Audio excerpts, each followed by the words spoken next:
Welcome to the Takedown Pulse, and today we're going to be talking about breaking news as the FCC announced that the Paramount Skydance merger is about to go ahead and is expected to be announced within days, just a couple of weeks after Donald Trump was paid off. Won his court case. Whatever. Let's get stuck into it. Our tachyon pulse has been unable to completely penetrate the anomaly. When the court case was settled and Paramount paid Donald Trump £15 million to settle the case, I said at the time, within a couple of weeks, this FCC merger will be allowed to go ahead. The FCC will step out of the way. Before the payment was made, the FCC were not moving ahead at all. But now, all of a sudden, the merger's gone through. With a couple of comments from Brendan Carr, head of the FCC, that I find a little concerning. For one, he says the national news media has Americans have lost confidence in it, and that they want to be able to have the CBS News Network report the news accurately, fairly, and factually based. Now, I agree with all of that, but I just am worried about where that's coming from, because whether you love Donald Trump or not, factually based is not his strongest point. And I just worry that Fox News is their standard. And again, whether you agree with Fox News or not, it's very difficult to argue that they're unbiased.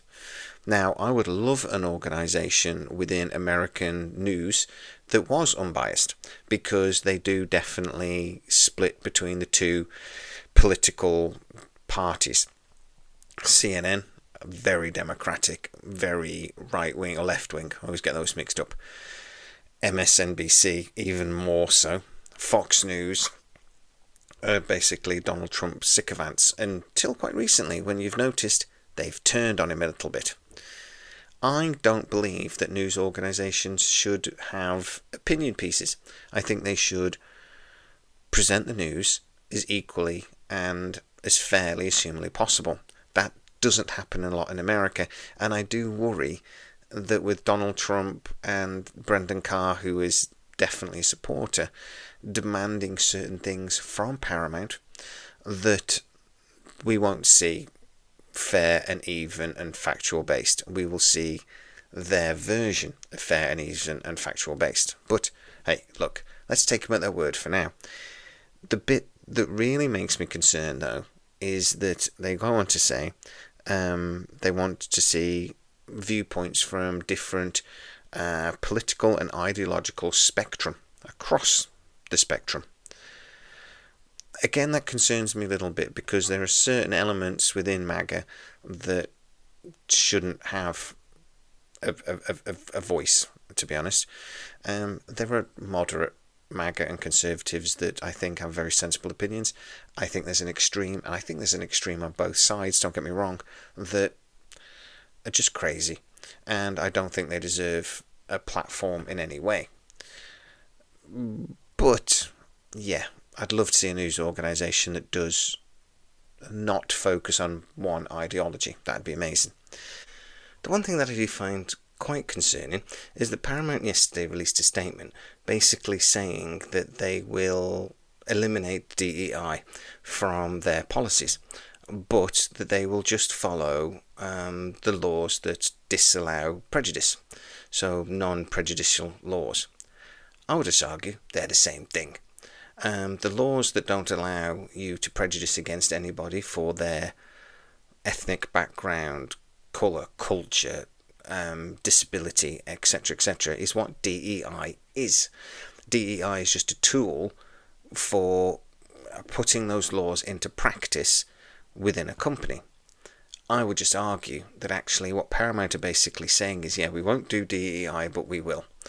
And that's basically just saying the right things for the FCC. The one thing, though, I would really argue is, what the hell has DEI got to do with the FCC? The FCC, yes, they can sort of say to a company, look, you need to be more balanced, you need to be fairer. They really need to be looking at Fox News and MSBC. MSNBC. I actually think CNN is not quite as bad as MSNBC, but MSNBC, like Fox, do not pretend at all to be a news agency. They are mirror images of each other. One left, one right. Like I say, they're not even pretending. I don't find that particularly tasteful for a news organisation. As far as the FCC goes, as I say, I don't know what it's got to do with them, but this seems to be what they're championing. What does the merger actually do for things like Star Trek and other TV shows that we love? From Star Trek in particular, if the merger goes through within the next few days, which is what they're basically saying it will, that really does mean they basically have 12 months or so to do things like decide what to do with Secret Hideout. That's really important, because what I was saying to you again before was, if this is delayed until towards the end of the year, which was a concern at one point, that would only give them 7-8 months. The last extension that Secret Hideout got for Star Trek took 12 months to negotiate. At least now Skydance have that 12 months. My understanding is that Skydance is still very heavily leaning towards not renewing that contract. But at the moment, we don't know what they're going to do. I have again been told that they will have conversations with Secret Hideout. That if they do negotiate a new deal, it will be a far more...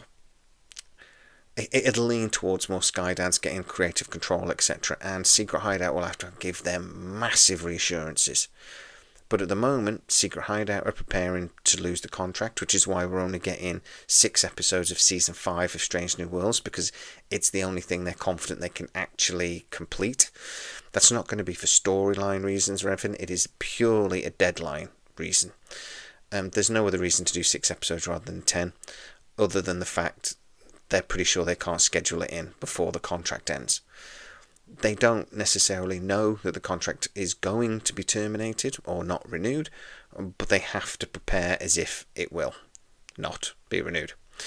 So this is what they're preparing for and what Skydance are telling them to prepare for. I think this is a good thing on the whole, because it does give them time to solidify other parts of the business. Basically, they're already thinking about how do we make Paramount profitable again, because currently it's not really. The $8 billion that they're injecting into the business will help manage the debt significantly, but they still need to stop losing money. And selling parts of the business, selling studio space, etc. will help. There'll be further redundancies, I imagine. They're going to slim down the company that is Paramount in lots of ways. And cost-cutting exercises that may include removing, basically outsourcing certain things. So Star Trek is outsourced to Secret Hideout. It is more cost-effective for Paramount to do it themselves. It would basically save tens, even hundreds of $1 million over a 5 to 10 year period. That is the sort of thing I'm being told Skydance will be looking very seriously at. And if Secret Hideout were to get a new deal, it's going to be far less favourable than the 2 deals they've had so far. So yeah, breaking news. Skydance, Secret Hideout, let's see what happens, but Skydance are taking over Paramount. It will happen in days. And I'm absolutely certain it's got nothing to do with the $15 million payout that Paramount just paid. Ish. But guys, get into the comments on what you think. Is it a good idea for CBS to basically be forced to actually be more unbiased? I would actually argue that if we could take the FCC at their word, it's a good thing. I just worry that this administration doesn't necessarily like that. They like their way.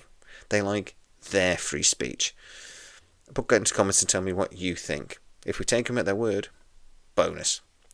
And basically, what do you think about how this affects Star Trek potentially?